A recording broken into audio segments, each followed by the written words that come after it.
Let's go for a drive.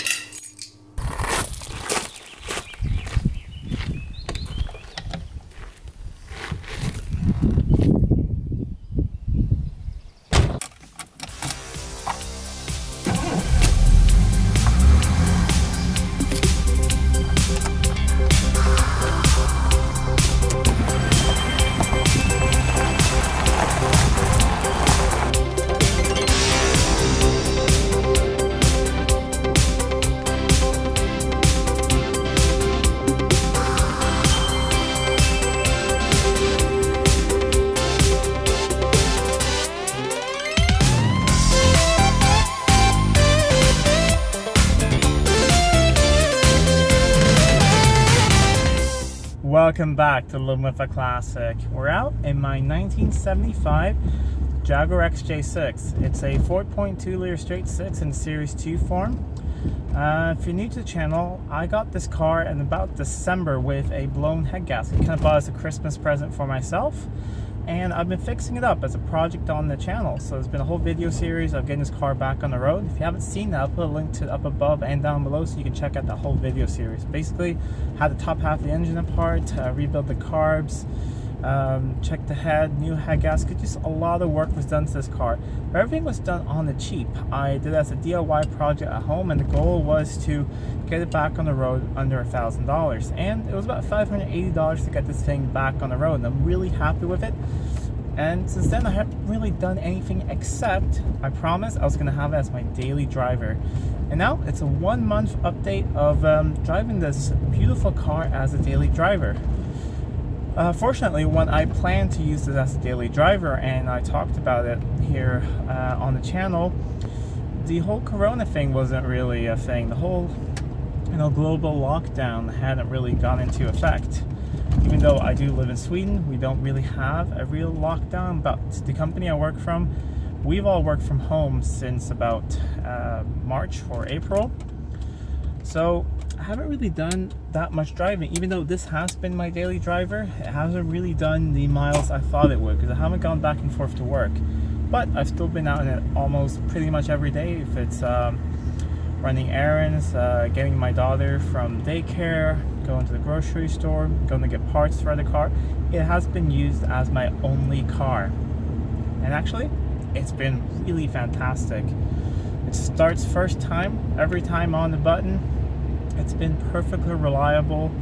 And the nice thing is that everywhere I've driven to, someone's come up to me and usually given me a compliment, whether that be at the gas station when I'm getting gas, when I'm at the grocery store, I'll maybe get a thumbs up from someone when I walk out of the car.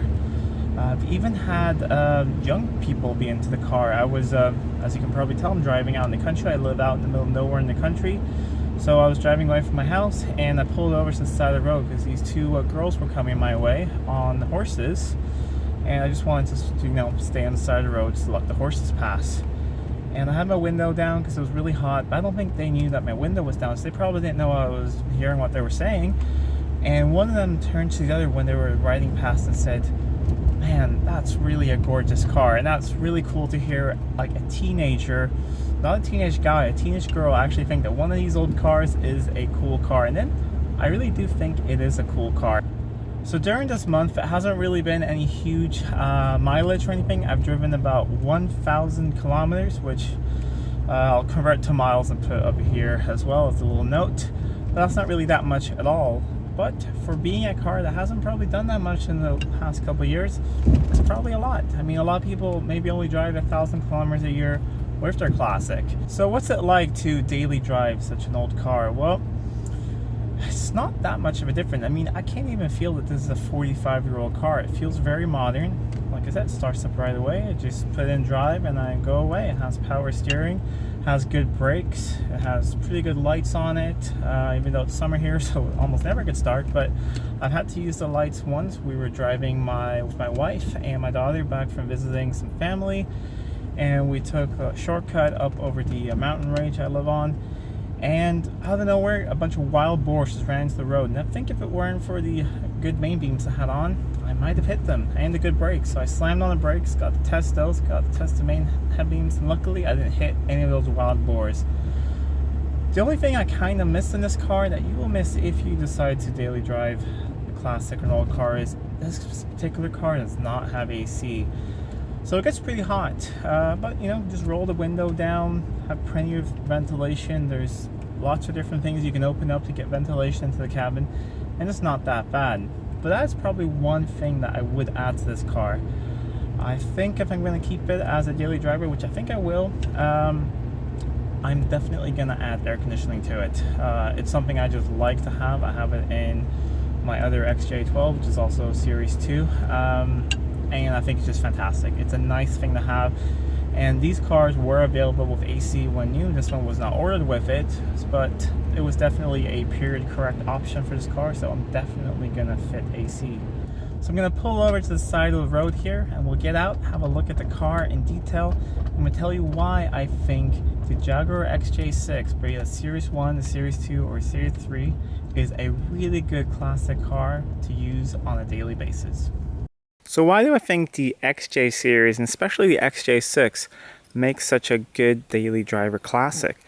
Well, there are a few reasons. There's a few reasons why I think the car overall is a good daily driver, and there's a reason why I chose just this one. I'll get into that at the end of this little segment. Well, one of the reasons is it's a big four-door saloon. It's a big practical car. If you're like me and you have a family, I have a 2-year-old daughter, I can actually use this as a real car.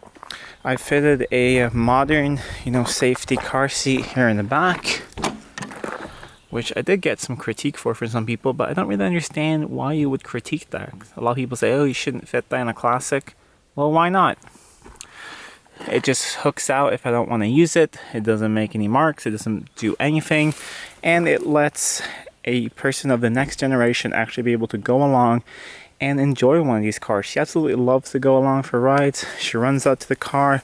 She somehow thinks it's her car, so she's always yelling, my car, my car. She absolutely loves it.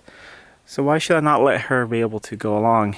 And without that, I would not be able to use this as my daily driver, because in my daily driving, it involves, taking my daughter with me, of course. Other than that, the car, of course, has seat belts, has head restraints in the front, doesn't have any in the rear, but you can fit those from a later model. So if I were to use this more where people sitting in the back, no one hardly ever sits in the back of this car except that car seat, I'd probably retrofit rear head restraints just out of safety concerns. But for now, this is just fine. And then, speaking of size, it has a pretty big boot or trunk, so you can fit a lot of stuff in there. You can actually go shopping and fit a lot of things in there. Also, I think size is a good thing as a safety measure. Yes, it doesn't have airbags or any modern crash control, but it's a pretty big thing. I'd rather crash in this than a small little sports car like an MG Midget or a Mini or something. I think I still feel safer being an accident in a big solid car like this one. And you have the twin tanks up there, so you get quite a lot of range. So you can actually go long distances as well. You don't really have to fuel up very often. I've done a few runs to check the economy, and I get pretty good fuel economy in this. I average about 10 liters per 100 kilometers, and that's not really bad at all. I'm going to convert that to the 2 different miles per gallon and put a little sign up here for those of you who live in miles per gallon instead. So that's not bad at all. When I'm out on the highway, it gets lower than that. And of course, if I'm just driving around the town doing a lot of cold starts, of course it'll go up a bit. But that run was, the average of some highway driving and some driving out in the town, just doing a lot of stop and start. And one of the reasons I picked this car in particular was I think it's in perfect condition for doing something like this. It looks pretty nice. It is pretty nice on camera.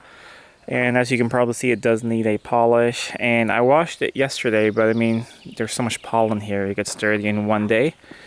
But the thing is, it looks very presentable. It looks very nice. I do get a lot of compliments, but it's not perfect. There are scratches, there are dings. The interior is not that great. The chrome is, it shines up nice, but it's not show quality chrome in any way. This is not a show quality car, and for sensible money, it never will be. It will look nice and presentable. It doesn't have any rust. It's not rough anywhere. And everyone thinks it looks really nice, but it's not a show car. That's what I think makes a really good daily driver, because you can be very proud of it. It looks really nice. You get a lot of compliments. But if I were to get a little scratch on it, or a little ding, I mean, of course I'd be upset. But I'd be upset if someone scratched any car of mine. But it wouldn't be as bad if you scratched this one compared to any of the other cars, which I care about a little bit more in that sense.